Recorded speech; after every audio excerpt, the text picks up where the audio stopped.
Hey guys, so it is for me cycle day 1, so we get to start this fun all over again.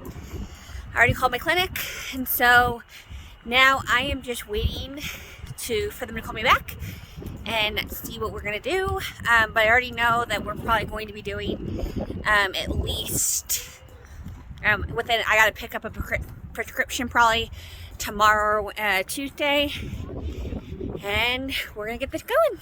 So, day 1. Hey guys, quick update. So, I went and had my ultrasound yesterday, and my ultrasound came back good, so no cysts, and I am going to start letrozole, because this is going to be a medicated cycle, today, and so I take that for 5 days, and then basically, next week I have to go in and I have to go and do a check, to see where the follicles are.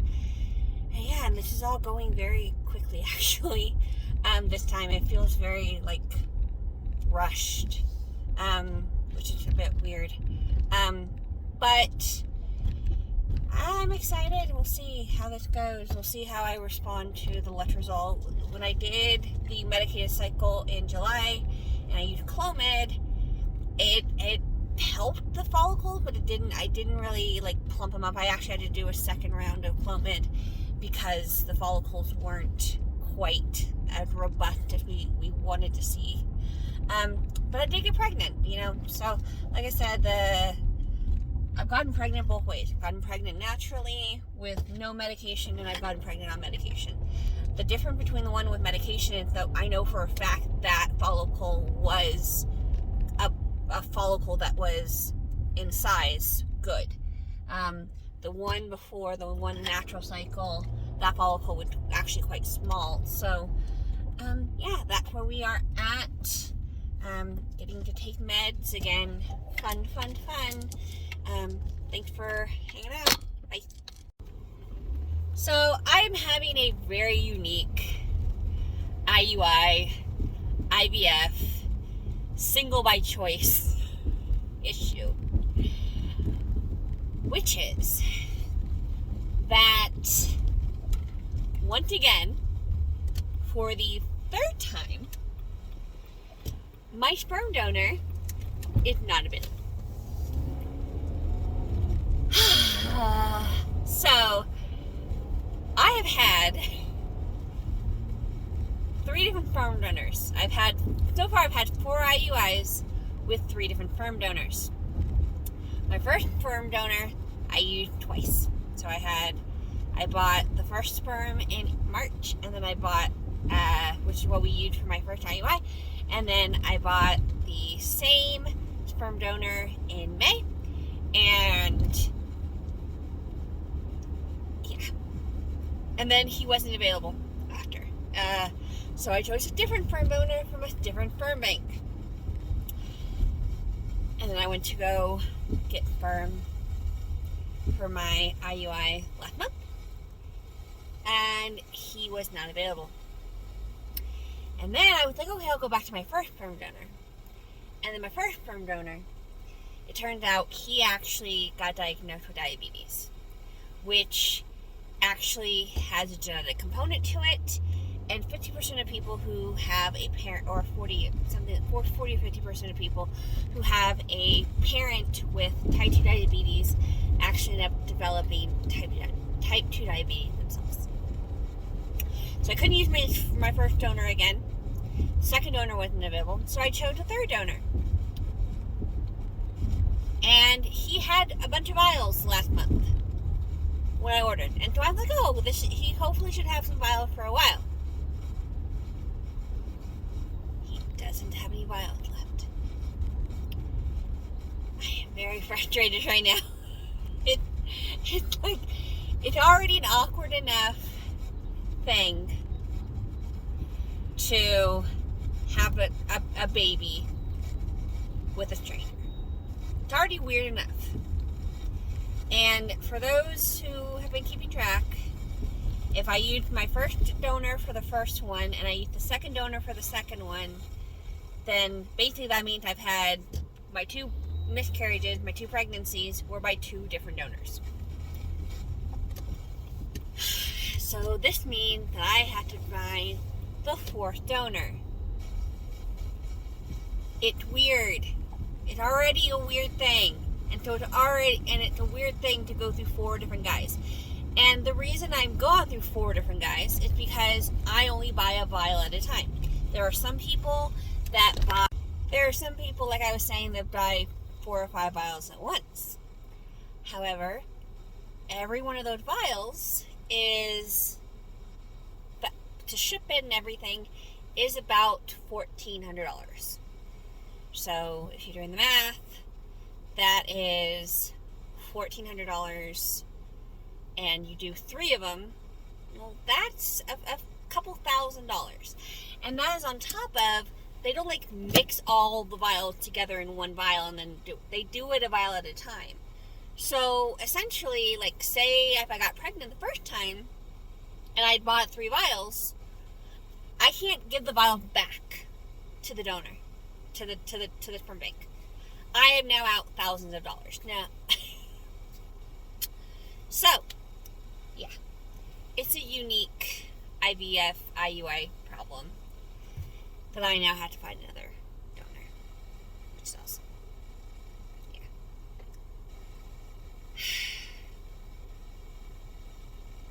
This particular cycle feels very difficult, more than the others, and it's very frustrating. Okay, well, that's where we're at. I get to pick another guy. Bye. Hi guys. So, it's been a minute since I picked up the phone because it's been crazy. I started work again, and so I've been working, and then I go to school full time as well. So, and then I have 2 kids, and I'm a single parent. So, just not enough hours in the day to do everything I need to do, and something just to kind of get dropped. So, yeah, so where I left off is I had to get a new donor because it's, fertility treatment and single parenthood and single by choice, and so I did get a new donor. Got the vial delivered, and so then I was kind of ready to get everything going. So I did take letrozole, so I took a medicated cycle this cycle, and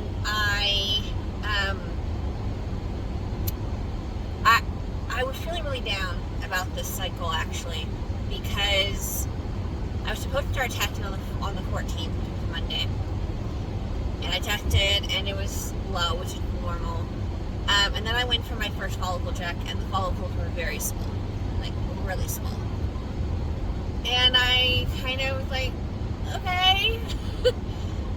I had hoped with the letrozole that they would be like really plump and like really ready, and they weren't, and it was very frustrating. And so I felt very down.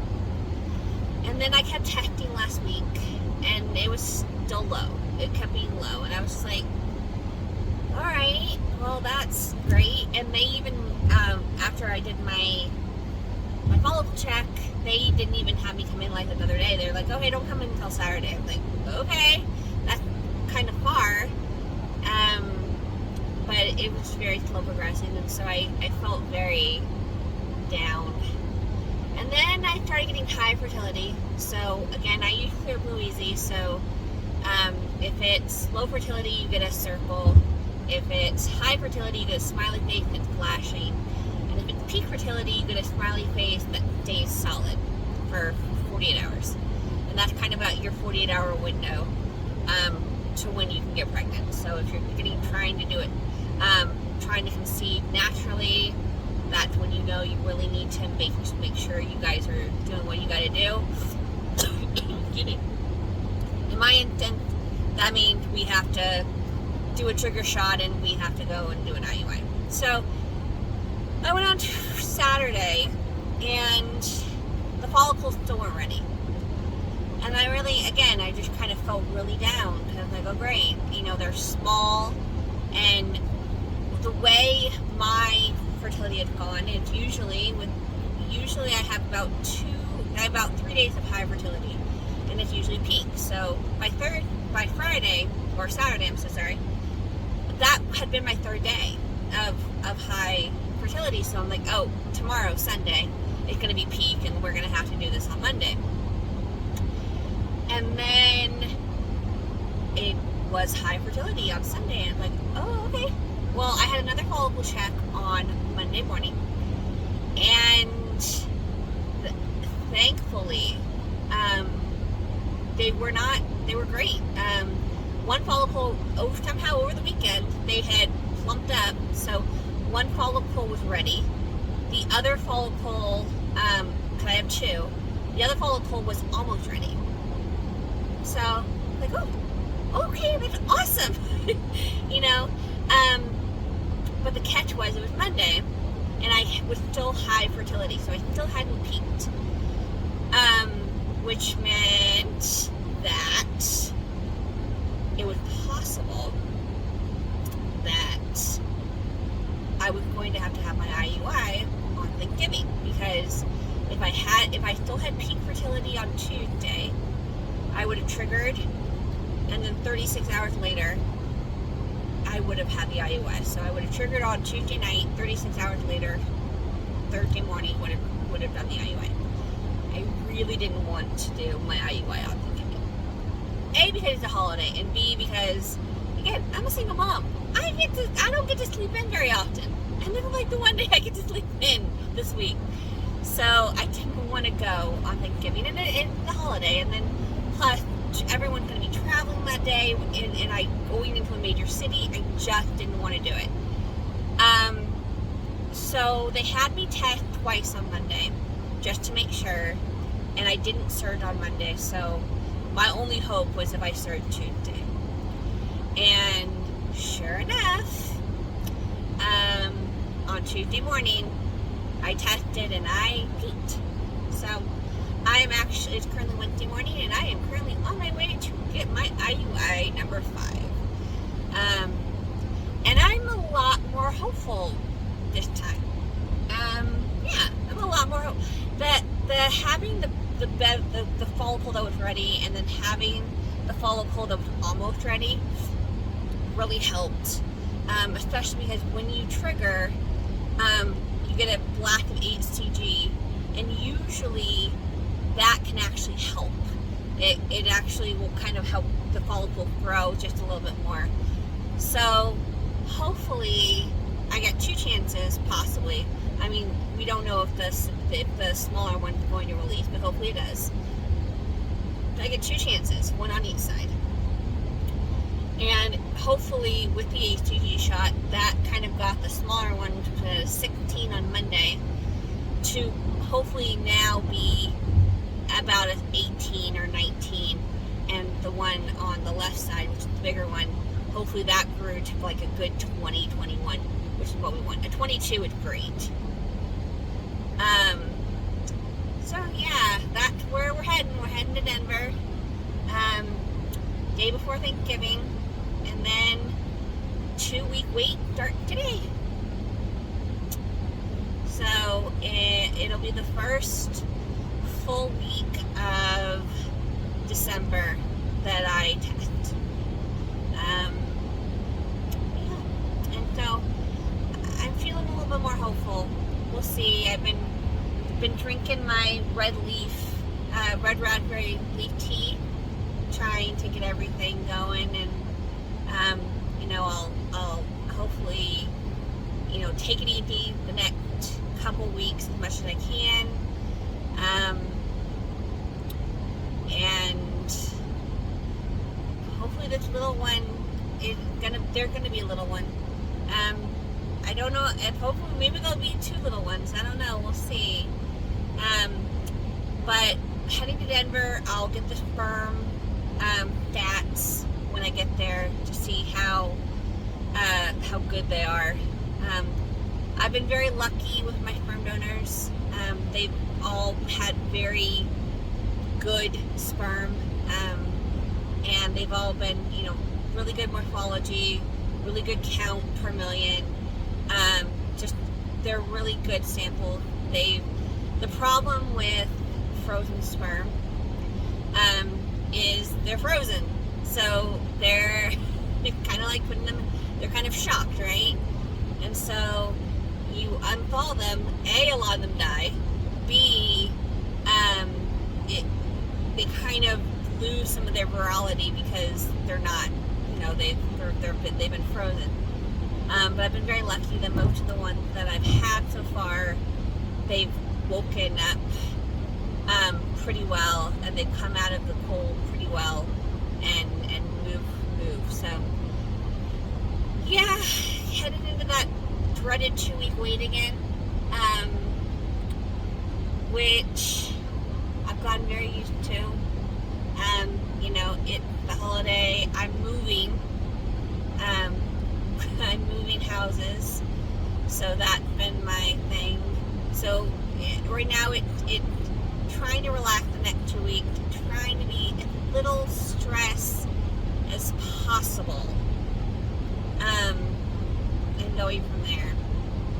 So yeah, I'll let you know what the sperm count was and all that fun stuff, how the IUI went when I'm done. But I am excited.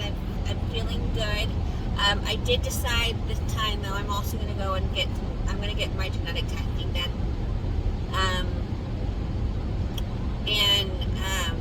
Because it's a moot point with this if I get pregnant, and it might help a little bit with the pregnancy, but it'll definitely help with the IVF, and it'll let me know what I can and can't do with my donors. But right now I have to have my donors completely clean. I don't think it costs any more to have your donors completely clean. It's just kind of peace of mind. But my donors are completely clean right now of any genetic issues. And hopefully this will help, if there is something wrong. Because again, the karyotype that I took just took the chromosomes. It just basically just verifies that I have all my chromosomes in the right place.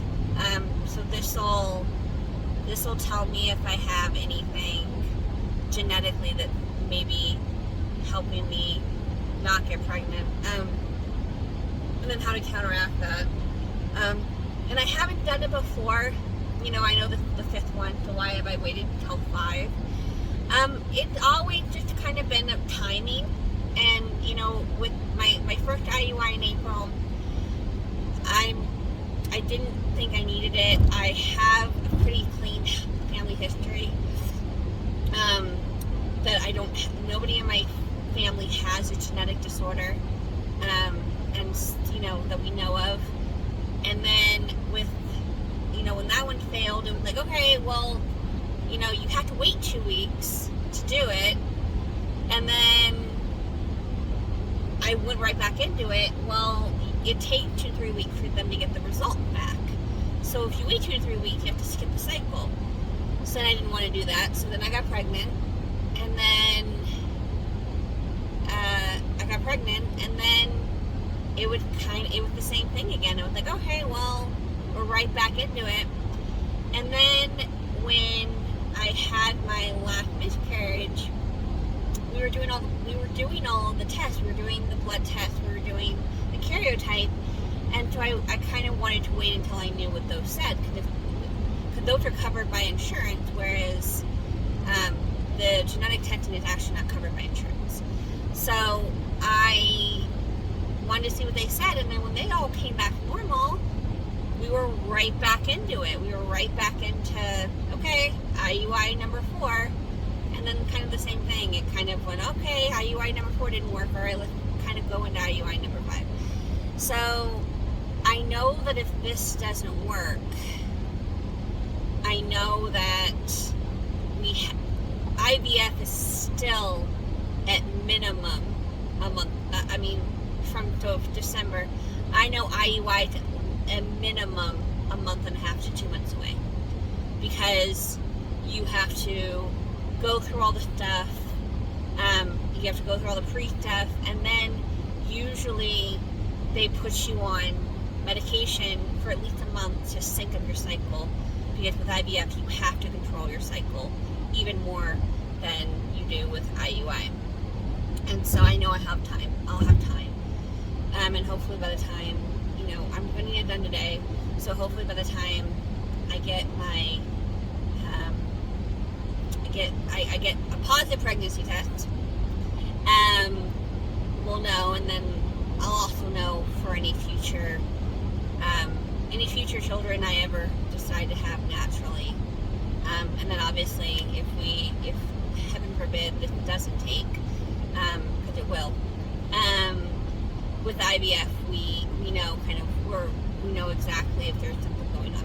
So and if it also it'll help me get answers. If there had been something wrong this entire time, sure, I'll kick myself for not doing it all the way back in April. But you don't know what you don't know, and you can't know what you don't know. And so you have to have grace with yourself. And yeah, so that's where we're at. I'm enjoying a lovely fall, lovely fall day as I'm heading to Denver, and I will give you guys a heads up when I'm done. Bye. Well, we're done. So I'm doing my 15 minutes of putting my feet up in my car, doing what you can everything can to help out. So the sperm was good, like really super good. She said she was really impressed with everything. So super, basically a lot of motility, really straight swimmers, really fast swimmers. So here to hoping and praying that both follicles release, and one of them, if not both of them. Not that I want twins, but I'll take it at this point. They take, and in 2 weeks I get a positive pregnancy test, and in 9 months there's a healthy baby.